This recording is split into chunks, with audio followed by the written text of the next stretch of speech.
Olá, o agronegócio é o principal setor produtivo no Brasil. É o menos prejudicado por crises como a atual, da pandemia do novo coronavírus, e essa força também é demonstrada na política.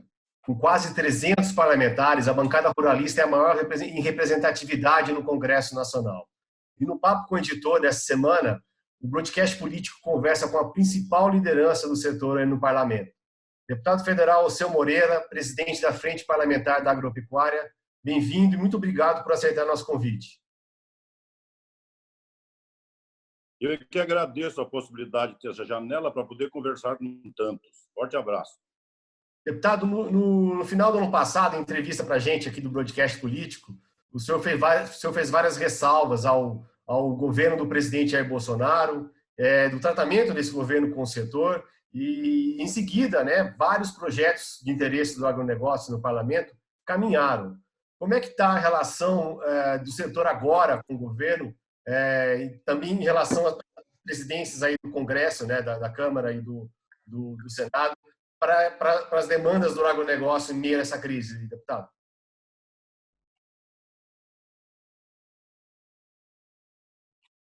Sabe, Gustavo, com o advento do coronavírus, ficou muito claro a importância estratégica do agro, não apenas na economia, mas também na segurança alimentar da população e de grande parte do mundo.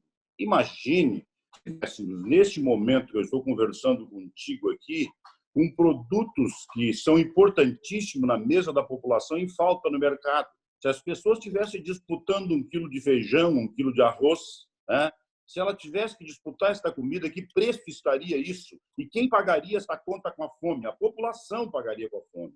Quem garante essa mercadoria chegando na prateleira do supermercado em plena crise, com um preço absolutamente compatível, com qualidade e quantidade disponível?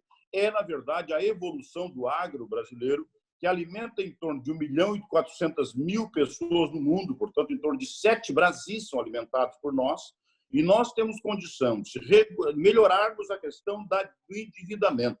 Tem um grupo de produtores que são endividados no setor agrícola, mas que não deram causa para o endividamento. Tu imagina um pequeno produtor que não é da cadeia integrada, produtor de cana em São Paulo, como ele está nesse momento. Essa pessoa vai se endividar. E ele deu causa para isso? Não, ele sempre fez o que ele sabe fazer. Ele produziu cana da melhor qualidade, maior volume. Ele tem toda a estrutura montada para produzir esse setor da economia. Mas, em virtude do que está acontecendo agora com o petróleo, ele fica com custo de produção muito mais baixo que o preço de venda. E isso acaba o endividando. Aconteceu com arroz, aconteceu com a carne, aconteceu com o leite, aconteceu com diversos setores em vários períodos. Esses produtores precisam ser reincluídos no processo produtivo. O fato dele ter ficado devendo não significa dizer que ele é um mau pagador. Fazer ele para o escambo e tomar dinheiro a 30% no mercado é retirar uma máquina produtiva sã do nosso meio e colocar ele à margem. Então, isso ainda está errado e nós estamos resolvendo. Ontem, na conversa com a ministra Tereza Cristina, ela disse que o BNDES está chegando ao finalzinho do acerto para poder financiar cooperativas e revendas que possam pegar dinheiro do BNDES com juros sem balcão, juro baixo, e poder trazer de volta esses fornecedores, produtores, e colocar na escala de produção. Se isso realmente acontecer com juro compatível, nós vamos ter um aumento na produção brasileira de médios e pequenos produtores na faixa de 10% do volume produzido até agora. E, principalmente, vamos produzir muito do que está na mesa do consumidor, da agricultura familiar, que é o que mais se produz o pequeno e o médio produtor. Então, nós estamos chegando ao fim, o Ministério da Economia definitivamente se conscientizou que a matriz produtiva do agro é a que menos sofrerá agora nesse coronavírus, vai sair com a máquina pronta e azeitada para reabilitar a nossa economia, mas precisa que o pessoal do Ministério da Economia dê as condições necessárias, não apenas do endividamento, mas também na questão do juro, Gustavo e Beth. Como é que nós podemos conviver com uma inflação que faz 4 anos consecutivos que fica na volta de 3,5%, uma taxa Selic que sai de 14,65 e para em 3,75, e o dinheiro continua chegando no produtor a 17%, 18%, com os bancos trabalhando com o produtor como se ele fosse vítima, não fosse cliente. Esta cultura está fora de propósito. Então, com a aprovação da 897, nós diversificamos as oportunidades de crédito com outros papéis. Isso deve baixar o volume do crédito, mas tem algo que é cultural no Brasil. O crédito em si, a estrutura creditícia do Brasil, não leva em consideração o volume e a qualidade do crédito. Leva em consideração um cidadão muito bem vestido, lustroso, emprestando dinheiro, e um coitado produtor tomando empréstimo. Né? Não trabalha o crédito. Então, precisa melhorar o seguro para reduzir o volume do risco, tá? O risco do crédito. E arrumar outras alternativas que não jogue o produtor na mão de um banqueiro que publica balanço de 50 bilhões como lucro em qualquer crise, enquanto nós temos o banco como grande sócio oculto sem nunca ter plantado absolutamente nada. Deputado, antes de passar a palavra para a Beth, só para completar, isso vai ser tudo isso que o senhor falou vai ser vai ser transformado em alguma medida para ser encaminhada ao Congresso ou via governo para ser votado ou não? Não, o pessoal que está, os devedores, falam muito. Tem um grupo pequeno, aliás, esse grupo que vive o tempo todo falando mal da Tereza Cristina, eles querem, na verdade, securitização. Tá? Isso dificilmente nós vamos conseguir, principalmente no aperto fiscal que nós estamos vivendo. Mas é possível conseguir uma faixa de financiamento com juro baixo do banco, do BNDES. Então, ele pega uma cooperativa tal e financia com juro de 4% ou 5% essa cooperativa, e a cooperativa repassa para o seu associado com o mesmo juro, sem um balcão de banco. Porque quando tu passa pelo balcão, o banco, pelo risco, mesmo nestes valores que o governo passa a 85% do recurso, e o banco só entra com 15%, ainda assim ele faz análise de risco e deixa fora do crédito quem mais precisa. Tá? Então, essa escolha de quem deve ser beneficiado tem que ser feita pela revenda, porque esse produtor, muito tempo fora do sistema, ele ficou devendo no posto de gasolina, ficou devendo na empresa de peças, ele ficou devendo adubo, ele ficou devendo inseticida, ele ficou devendo uma série de coisas para todo mundo.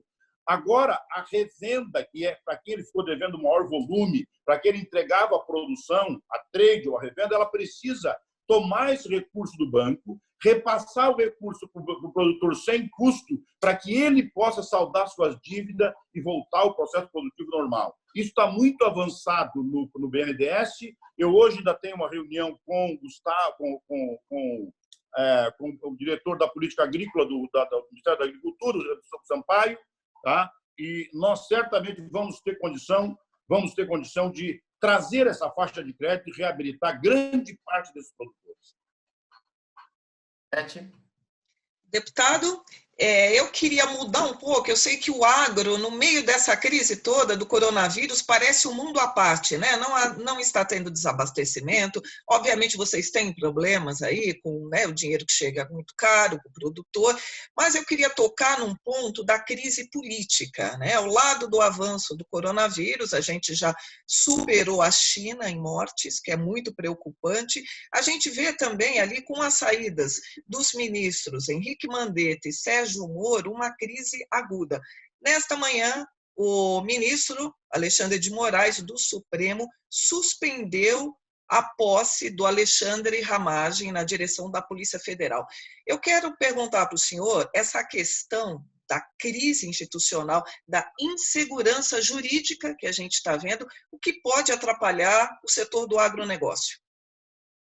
Bom, é preciso, neste momento, ter serenidade, muita cautela e trabalhar com agulha pequena e linha fina para costurar consensos, costurar convergências. Esta agressividade manifestada por órgãos do governo, uma hora para o Supremo, outra hora para o Parlamento, não ajuda neste momento, né? Se pudéssemos fazer uma manifestação agressiva e no dia seguinte se troca todos os atores do outro lado, mas não, eles permanecem lá, tá? Tanto o presidente da Câmara como o presidente do Senado, é com eles que nós vamos ter que jogar esse jogo. O Supremo também. Minha opinião específica com relação ao Alexandre de Moraes nesta posição é uma intromissão absolutamente indevida no Poder Executivo. Este cargo é de livre indicação do presidente da República e não cabe ao Supremo fazer julgamento de mérito com relação a isso. Mas sempre se acha alguma volta da lei para poder dar guarida a posicionamento dessa natureza. Essa decisão certamente não se manterá. Quando for julgada pelo grau de recurso, ela cairá. Mas, por enquanto, cria, sem sombra de dúvida, problemas de natureza política. Bom, de parte do agro, nós, com uma bancada bastante grande de apoio, nós temos trabalhado a unidade do agro, né? As decisões são muito organizadas, nós não produzimos legislações desnecessárias, porque temos uma equipe de assessoria que discute as ferramentas legais por sílaba e vírgula. Leis propostas pelo agro são leis absolutamente consequentes e qualificadas, né? Mas é claro que se o problema político se alastra no Brasil, também acaba chegando no agro, tá? E nós não gostaríamos disso, porque nós precisamos de harmonia para poder produzir. Quanto maior for o grau de consenso, neste momento agora me constrange, inclusive, Beth, de estar falando sobre a indicação do diretor da Polícia Federal, quando, na verdade, nós tínhamos que estar todos nós focados no coronavírus.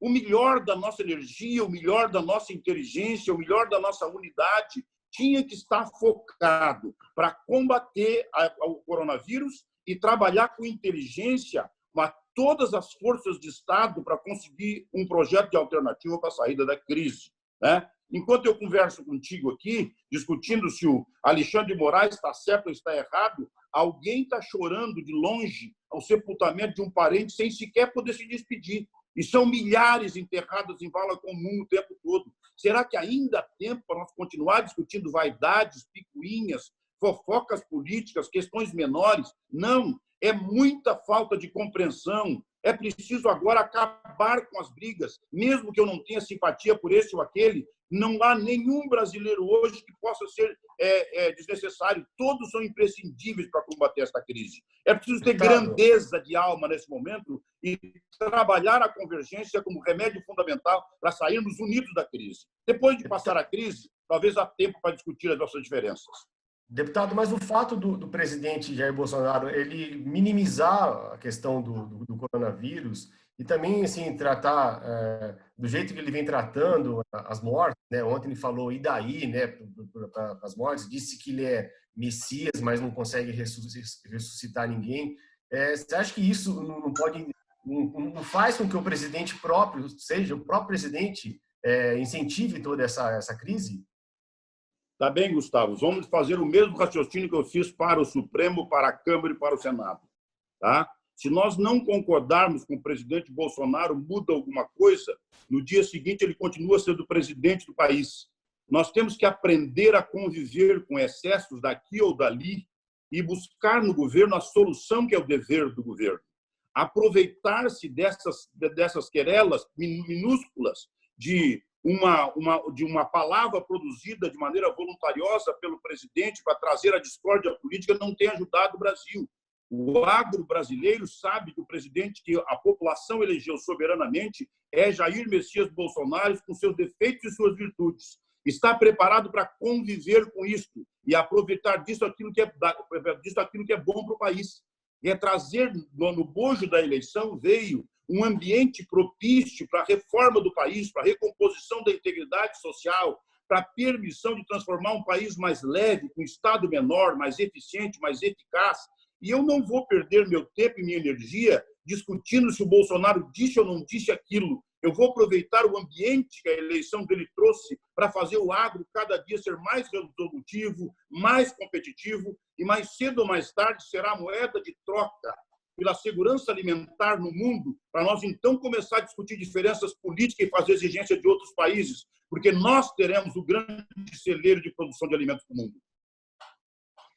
Deputado, voltando aos assuntos ali da crise, o senhor falou que é necessário ter esforços, o presidente foi eleito, né, com virtudes e defeitos, mas a gente vê também ali, por parte da família dele, né, vamos falar dos filhos ali, uma crise que se criou, uma crise no momento desnecessário com a China, que é um grande parceiro e que colocou na rota ali, chegou-se a falar até da eventual saída da ministra Tereza Cristina. Eu quero saber como é que o setor analisa essas questões, a interferência da família, a briga com a China, se a Tereza Cristina fica ou se sai. Isso também atrapalha, não, deputado? Olha, a gente fazer o seguinte, no caso da imbecilidade, tu não tem que ficar preocupado com o sobrenome do autor. Ele produziu a bobagem, tá? E ela é periférica. A China tem um relacionamento pragmático do ponto de vista comercial. O país que mais fala mal da China é os Estados Unidos. Nas democracias, o direito de produzir ideias distintas, de contestar regimes, está no âmago do processo democrático. Pode-se decidir. Ruim para nós é quando o ministro de Estado manifesta dessa forma, porque isso cheira à irresponsabilidade, ao fanatismo, né? Querer estar próximo do presidente. Isso é irresponsável. E cada vez que aconteceu isso, nós fomos duríssimos nas respostas e, inclusive, mandamos documentos para a Embaixada da China dizendo que esta não é a posição do governo, porque não foi a posição manifestada pelo presidente Jair Bolsonaro com o presidente da China, e muito menos é do setor produtivo. Em alguns setores da economia, como soja, tem 80% da sua exportação para a China. Bom, perguntaríamos, vocês nos perguntariam, mas isso atrapalha? Olha, no eixo do processo, ele é pragmático. Mas agora é o seguinte, imagine que tem uma planta frigorífica em análise na China e tem outra, uma nossa e uma da Argentina, no mesmo momento com os mesmos custos. Quem será que o chinês escolheria para viabilizar? O da Argentina. Por que ele vai botar o nosso em igualdade de condições se nós estamos falando mal do regime deles no momento em que eles precisam conservar essa imagem no mundo inteiro? O mundo os acusa de ser responsável pelo coronavírus. Eles precisam fazer a defesa de comunicação e imagem disso. Vamos aproveitar no Brasil para fazer isso? Não. Não é que não tenhamos razão de fazer. Acontece que não é inteligente. Mais do que nunca, no caso do Brasil, o Brasil não pode ter amigos, tem que ter interesses. Nós temos interesses internacionais. Nós queremos negociar com mais de 150 países do mundo. Só durante a crise, 28 países se aproximaram do Brasil para comprar coisas do Brasil. E ao invés de estar destruindo este processo que construímos com duras penas, desde o primeiro dia em que a Tereza Cristina chegou no Ministério e que planejamos as viagens internacionais, agora se abrem muitas portas. Porque aquilo que eu disse no início, nós não temos problema de ter produtos com dificuldade para alimentação, mas outros países que não são produtores estão com os pobres disputando 1 quilo de alimento na prateleira a preço de ouro. E esses países todos querem ter o Brasil como parceiro para ter segurança alimentar. Países de qualquer região do mundo. Eu posso falar da África, da Ásia, posso falar da Norte América, posso falar dos países árabes, qualquer um deles. Todos eles gostariam de ter grande parceria comercial com o Brasil. Será que é hora de um país como o nosso, com uma relação de dependência profunda da exportação para gerar emprego, gerar renda, gerar riqueza, será que é hora de nós provocar um país como a China por diferença ideológica? Claro que não. Mas, como eu disse, a heresia, a bobagem, a tolice, a irresponsabilidade não tem sobrenome. E fica muito ruim quando ela é produzida por órgão do governo. Nós vamos fazer o bom combate e não vamos permitir que absolutamente nada disso possa interferir no desenvolvimento do agro brasileiro. Deputado, para encerrar, que o nosso tempo é curtinho, né? Essas críticas que o senhor fala à China, vindas do governo, se transformaram em ataques de bolsonaristas à ministra Tereza Cristina, ministra da Agricultura, que é ex-presidente da Frente Parlamentar da Agropecuária, ação pelo que o senhor falou aí, total da FPA, né? O que significaria? O nome dela assim, foi colocado como a bola da vez, ela e o ministro Guedes, né? O que significaria, para completar aí essa nossa conversa, a saída da ministra Tereza Cristina para o setor? Essa é uma hipótese que nós jamais comentamos. Não é admitida a hipótese da Tereza Cristina. Aliás, o que eles mais queriam, esses que estão hoje falando mal da Tereza Cristina, é que nós fôssemos para o campo do debate deles desqualificado, né? Alguns vigaristas de plantão, alguns que inclusive disseram que o fundo rural ia cair tranquilamente, que não precisava fazer o refis, mas na verdade o que eles querem é ganhar dinheiro sob ações judiciais das pessoas, das empresas se defendendo. Nós vamos manter a unidade e ao invés de fazer essa discussão no campo deles, nós vamos mostrar para a sociedade brasileira o volume de conquistas que nós tivemos desde o primeiro dia em que a Tereza Cristina entrou no Ministério, por indicação da Frente Parlamentar da Agricultura. O que gerou a unidade do agro brasileiro? O que gerou um setor que, em plena crise, é o setor que cresce, que carrega o Brasil nas costas? Nós temos muito orgulho do que estamos fazendo e muito pouco tempo para tratar com um bando de responsáveis que transforma as suas necessidades em referencial do mundo. Nós vamos tratá-la. A doutora Tereza Cristina está no Ministério, ficará no Ministério, goza da confiança efetiva do presidente da República e tem a unanimidade do setor que trabalha no agro a seu favor.